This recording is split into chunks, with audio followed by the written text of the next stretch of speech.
मशरिक़ वस्ता पर जंग के बादल फिर मंडलाने लगे। अमरीकी सदर के मना करने के बावजूद इसराइल के ईरान के मुख्तलिफ शहरों में फ़िज़ाई हमले, तेहरान, तबरेज़, अस्फ़हान और कर्ज में ज़ोरदार धमाके, शहरी आबादियों और हसास तंसीबात को निशाना बनाया गया। पासदारान इनक़लाब का कहना है कि इसराइल ने बैलिस्टिक मिज़ाइलों से ईरान के अंदर अहदाफ पर हमले किए हैं।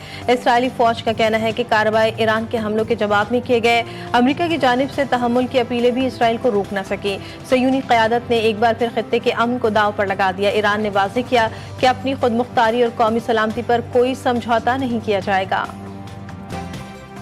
लबनान पर इसराइली हमले, ईरान ने जवाबी वार कर दिया। इसराइल पर एक के बाद एक बैलिस्टिक मिसाइल दाग दिए। दिफाई निज़ाम भी ईरानी मिसाइल रोकने में नाकाम। मिसाइल शुमाली इसराइल पर गिरे, हर तरफ आग फैल गई, सायरन बज उठे, शहरी डर कर बंकर्स में छुप गए, स्कूल्स बंद कर दिए गए। सूरत हाल देखते हुए शाम ने अपनी फ़ज़ाई हुदूद बंद कर दी। पासदारान इनक़लाब की जानिब से ऑपरेशन नसर का आगाज़, इसराइल एयर बेसिस को निशाना बनाने का ऐलान। IRGC के तेलनोफ और न्यूतम बेसिस पर कार्रवाई, इक़दाम इसराइली मिसाइल जारहियत के जवाब में किया गया। IRGC के मुताबिक तमाम जंगी यूनिट्स मुकम्मल हाई अलर्ट पर हैं। मुख्तलिफ महाजों पर वसी जवाबी कार्रवाइयों के मंसूबे तैयार कर लिए गए। ऑपरेशन नसर को 12 रोज़ा जंग के शोहदा के नाम से मंसूब कर दिया गया। इसराइल पर हमला, अब बंद कर दो और मुज़ाकरात की मेज़ पर आकर बैठो और मुआहिदा करो। अमरीकी सदर का ईरान को पैगाम। ट्रंप ने कहा कि ईरान ने मिसाइल फायर कर दिए हैं, लिहाजा अब इसे बंद करें और मुज़ाकरात की मेज़ पर वापस आएं और मुआहिदा करें। मुज़ाकरात इस सम्त में आगे बढ़ रहे हैं जहां इस हफ्ते 8, 9 या 10 तारीख को मुआहिदे की जानिब पेशरफ्त मुमकिन है। यमन से तेल अवीव की जानिब मिसाइल दागे जाने के इत्तलात। इसराइली फौज का कहना है कि यमन की सनद से दागा गया मिसाइल इसराइली हदूद की तरफ आया। मिसाइल के निशानदेही के बाद दिफाई निज़ाम को फाल कर दिया गया। इब्रानी मीडिया के मुताबिक यरूशलेम, तेल अवीव, अशदोद और गलीली में सायरन बज उठे। शहरियों को फौरी तौर पर महफूज मकामात की तरफ मुंतकिल होने की हिदायत जारी। इसराइल पर जवाबी मिसाइल हमले, जंगबंदी खिलाफ वर्जियों का रद्द-ए-अमल करार। ईरानी वजारत खारजा के मुताबिक कार्रवाइयाँ इसराइल की मुसलसल जारियत और मुआहिदों की खिलाफ वर्जियों के बाद की गईं। तर्जुमान इस्माइल बकाई ने कहा कि लबनान में जंगबंदी मुआहिदा भी सूरत हाल का लाजमी हिस्सा था जिसकी बार बार खिलाफ वर्जी की गई। इसराइल की लबनान में कार्रवाइयों ने खित्ते में कशीदगी को मजीद खतरनाक सतह पर पहुँचा दिया। ईरान या लबनान के खिलाफ किसी भी नई कार्रवाई का भरपूर और फैसला कुन जवाब दिया जाएगा।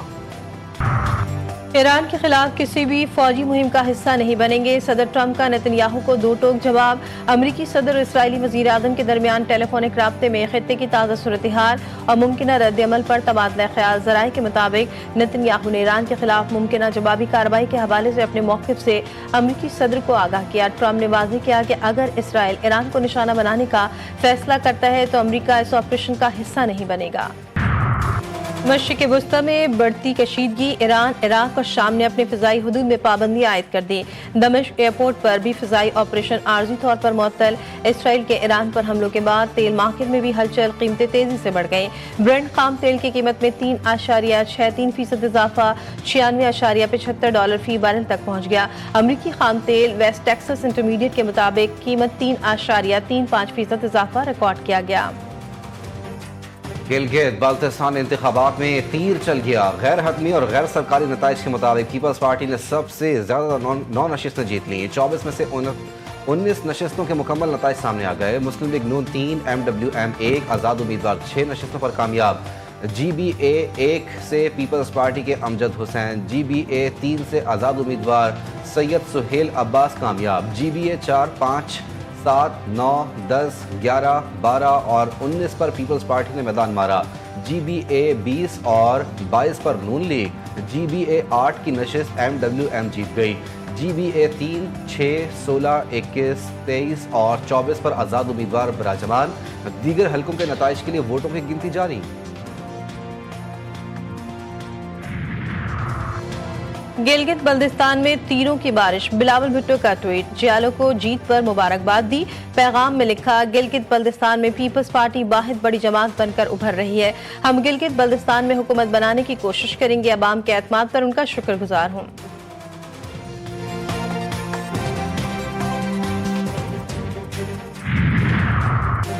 GBA-20 غزر میں مبینہ دھاندلی، پیپلز پارٹی کے امیدوار نذیر احمد ایڈوکیٹ کا احتجاجی تحریک کا اعلان، کہتے ہیں عوامی مینڈیٹ کی چوری قبول نہیں، انتخابی نتائج میں مبینہ بے ضابطگیوں کے معاملے کو ہر آئینی، قانونی اور جمہوری فورم پر اٹھایا جائے گا، عوام کے ووٹوں کے تحفظ کے لیے عدالت سے بھی رجوع کیا جائے گا۔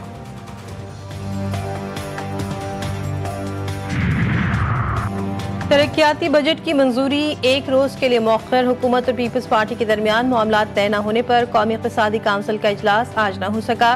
وزیر اعظم شہباز شریف کی زیر صدارت اجلاس کل ہونے کا امکان، سالانہ ترقیاتی پروگرام اور دیگر اہم اقتصادی امور پر غور کیا جائے گا۔ وفاقی وزراء، وزرائے اعلیٰ اور وزیر اعظم آزاد کشمیر شرکت کریں گے۔ اوور ٹیکسنگ میں CCD پولیس اور ڈاکوؤں کے درمیان مبینہ مقابلہ، فائرنگ کے تبادلے میں 3 ملزمان ہلاک۔ پولیس کے مطابق سنہری بنگلہ کے قریب موٹر سائیکل سوار مشتبہ افراد کو روکنے کی کوشش کی گئی تو انہوں نے فائرنگ شروع کر دی۔ جوابی کارروائی میں 3 ملزمان مارے گئے، ان کا ایک ساتھی فرار ہو گیا۔ ہلاک ملزمان پر لیگی MP پر فائرنگ میں ملوث ہونے کا الزام تھا۔ فلائٹ کا دور دور تک پتہ نہیں ہے، نہ PI کا کوئی عملہ، نہ کوئی ریپریزنٹیٹیو، نہ کوئی کانٹیکٹ یہاں موجود ہے جو رہنمائی کر سکیں، نہ کوئی سروس دینے کے لیے موجود ہے۔ کم از کم بھوکے پیاسے حاجی 7-8 گھنٹوں سے 450 لوگ یہاں بیٹھے ہوئے ہیں۔ یہ ہماری PI ہے اور یہ ہماری پاکستانی حکومت ہے اور یہ ہمارا پاکستانی حج مشن ہے۔ سردار یوسف صاحب ایوارڈ لے کے جو ہے پریس کانفرنسز کر رہے ہیں، ایسا ناکام حج مشن ہے۔ جب تک حج مشن کمپلیٹ نہ ہو اس کے بعد کرو نا بھائی پریس کانفرنس۔ حج سے واپسی پر حاجیوں کے صبر کا امتحان، PIA کی پرواز PK 4228 سے کراچی آنے والے 400 سے زائد حاجی مدینہ ایئرپورٹ پر پھنس گئے۔ گھنٹوں انتظار کرتے حاجیوں کی رہنمائی کے لیے PIA کا کوئی نمائندہ موجود نہیں، گھنٹوں سے بھوکے پیاسے بیٹھے ہیں۔ متبادل فلائٹ کے ذریعے وطن واپسی کو یقینی بنایا جائے، حاجیوں کی وزیر اعظم شہباز شریف، وفاقی وزیر سردار یوسف سے اپیل۔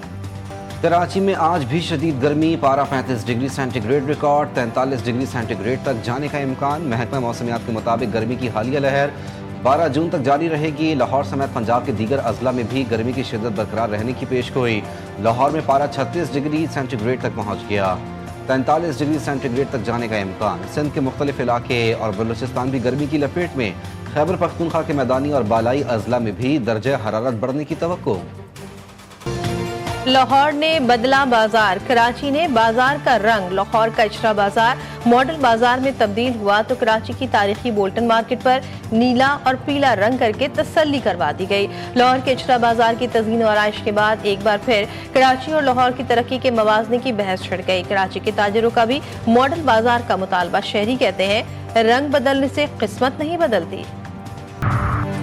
فلپائن کے جزیرے منڈاناؤ میں 7.8 شدت کا زلزلہ، 5 افراد ہلاک، متعدد عمارتیں گر گئیں۔ فلپائن کے قریب سمندر میں آنے والے طاقتور زلزلے کے بعد ایشیا کے مختلف حصوں میں سونامی کی وارننگ جاری کر دی گئی۔ انڈونیشیا کے شمال مشرقی ساحلی علاقوں کے لیے بھی سونامی وارننگ جاری، شہریوں کو محفوظ مقامات پر منتقل ہونے کی ہدایت۔ چیئرمین PCB محسن نقوی کی PCB کا بلا مقابلہ صدر منتخب ہونے پر تمیم اقبال کو مبارکباد، نیک تمناؤں کا اظہار۔ کہتے ہیں تمیم اقبال کا بنگلہ دیش کرکٹ بورڈ کا صدر منتخب ہونا کرکٹ کے فروغ کے لیے خوش آئند ہے۔ امید ہے تمیم اقبال کی سربراہی میں PCB کرکٹ کے فروغ میں بھرپور کردار ادا کرے گا۔